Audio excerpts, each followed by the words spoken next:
everybody. I'm Catherine Bell, the founder of the Awakened Company. I'm here with our two amazing leadership coaches, Bliss Amy and Ben Salzman. Oh, hey, everyone. Hey. And, we've all been going through a little bit of COVID pain. So we wanted to talk about COVID pain and how we're doing, and then provide some fun, actionable tips at the end. So I know for me right now, I can hear my son's voice, and we're in COVID quarantine. One of my son's classmates has positively tested for COVID. So we're in quarantine until Thursday. So having a teenager at home, especially one that may be a type 7, who commented how bored he was after the first half day, it's a bit challenging. And legally, he cannot leave our property. Wow. So, that's a little bit of COVID pain. Mm-hmm. And how are you guys experiencing COVID? Bliss, you wanna talk? Yeah, I'll jump in. For me, it's the lack of connection. For the first little while, I was like, oh, all right, this is okay. A little bit of a break from things, change of routine. It was great. But after a little bit, that lack of connection, I didn't really realize how it snuck up on me. Yeah. And really started to challenge me in terms of how I was feeling, what I was thinking about. You're missing something, but you're not really sure what it is.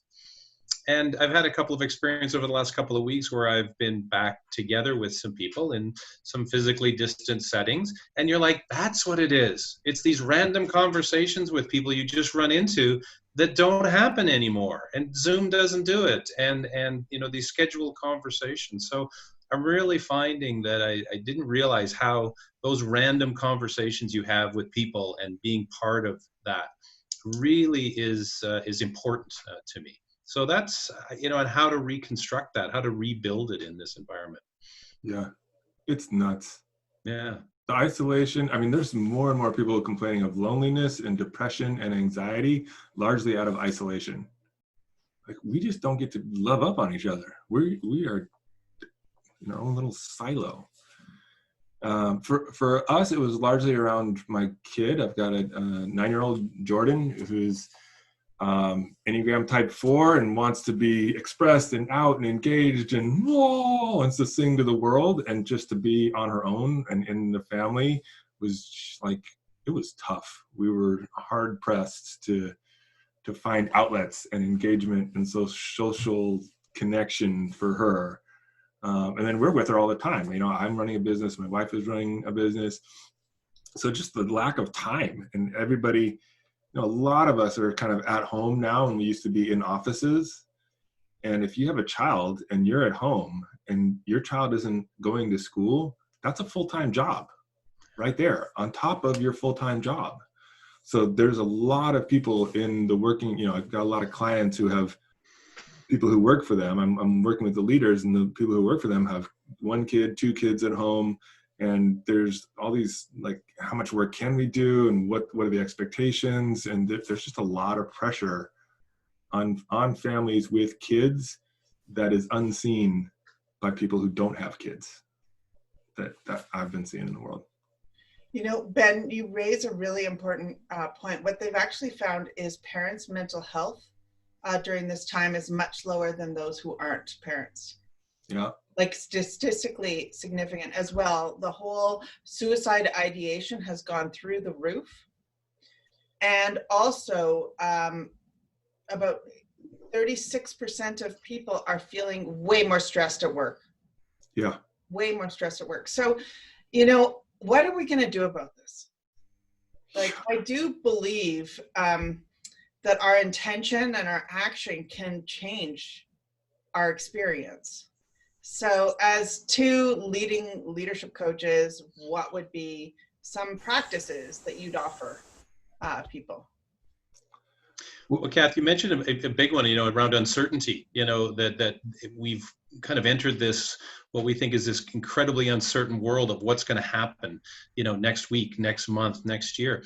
Mm-hmm. And I think it's different. And I'm not so sure we really knew what was going to happen next week, next month, next year, but we were more confident that it would be in line with what, that we could manage it. And I think it's really just got outside of that. So with for teams, I think a big piece of the work that I do is working with teams and working with leadership teams. One of the teams I've been working with put together a little structure for themselves that's been incredibly effective. And it is talking about certainty or clarity, community, and connection.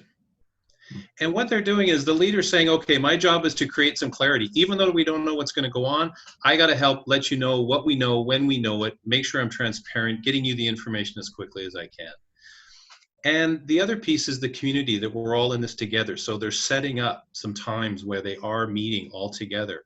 It's not as much as it used to be. It's not the same as it used to be, but they're making sure they put an effort to do it. And then the connection, they're doing more shorter one-on-one conversations. So they buddied up in terms of supporting each other to say, what do you need? And it's been really helpful. It's a bit, at the first they were like, I don't know, this feels a little put together. But what they're finding is just those short connections are really, really helping them move through what's happening within the organization right now. I'm guessing it feels forced at the beginning. Like a little awkward and a little, this is not really the way we usually do it. But they've really created some fun around it too. They've done some of it at the end of the day to connect everybody and kind of give everybody about 15 or 20 minutes to connect with each other at the end of the days, and done some things that are really unique to the organization that are aligned with their own values and their purpose. Yep. I'll tell you, Kath, one of the things I came up with a plan with one of the leaders. I'm working with them one-on-one, and she was saying to me, Ben, we haven't changed expectations on workload just because people are working from home. We're expecting them to have the same workload, the same output that they had before COVID. And it's a ridiculous expectation. And it's unspoken, like nobody actually kind of comes out about it, and people are really stressed out, and it's kind of unmentionable. Like it's almost like, is everybody else as stressed out as I am? I don't want to talk about how it's like I'm pulling my hair out and I want to kill my kids, and it's just like, it's underground. They don't want to say it, but it's happening, and it's happening. 80% of the workforce is stressed out in a new way, but we're still not talking about it. So one of the things was just for the leadership to be able to explore and engage and find out what is happening, like more connected, relational, pulling out the truth from people.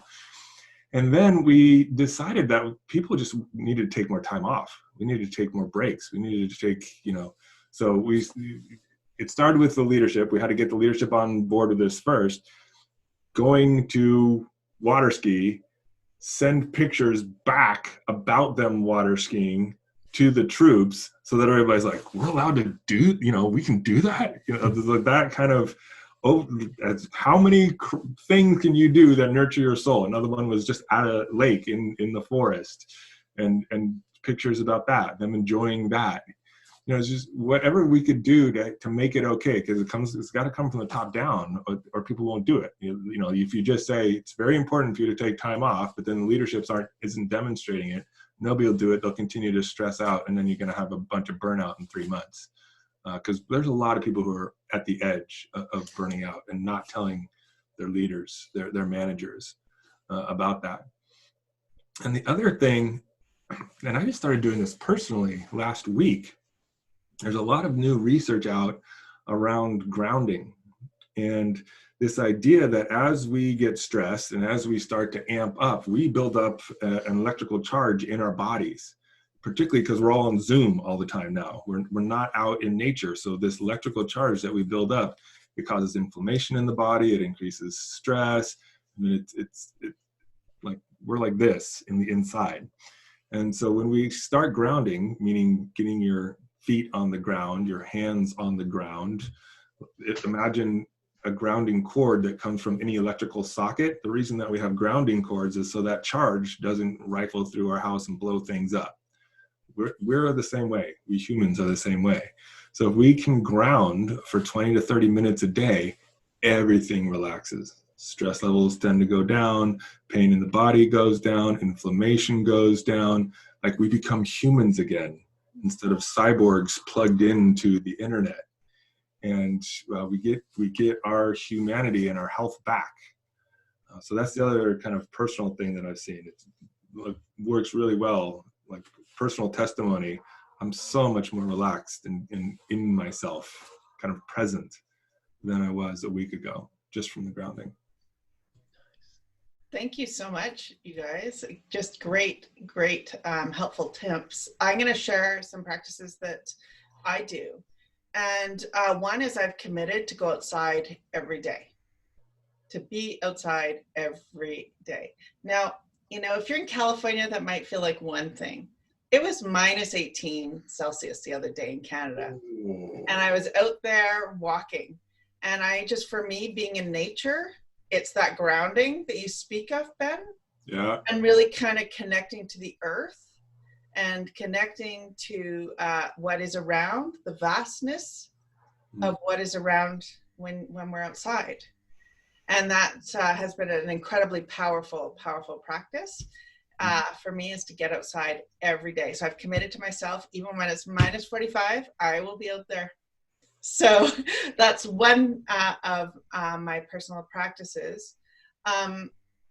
Something that a CEO that I'm working with, that we're working with, is actually doing Zoom one-on-ones with people to really connect with them. So that has been a really powerful practice, and also to write thank you notes to every member of their team.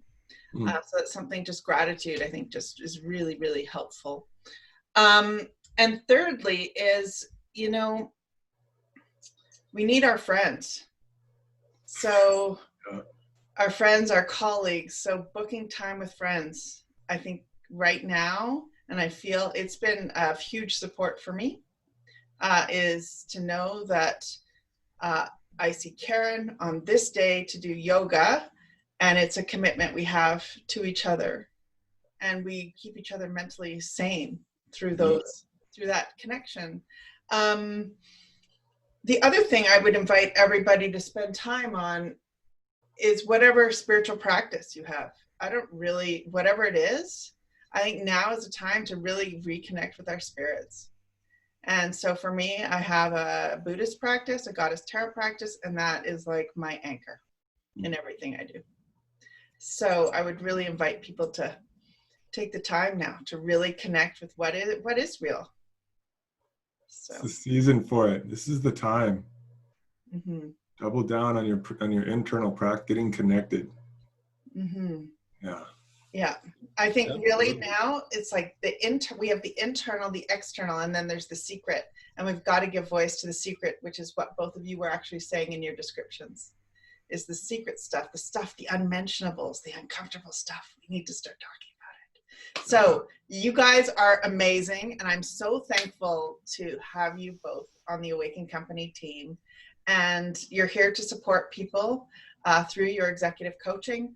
So people can reach out to me, and I'll get you in touch with Ben and Bliss. So thank you for joining us. We hope this was helpful. Leave a comment. Let us know. Thank you. Bye for now. Thanks, Bye. everybody. See ya.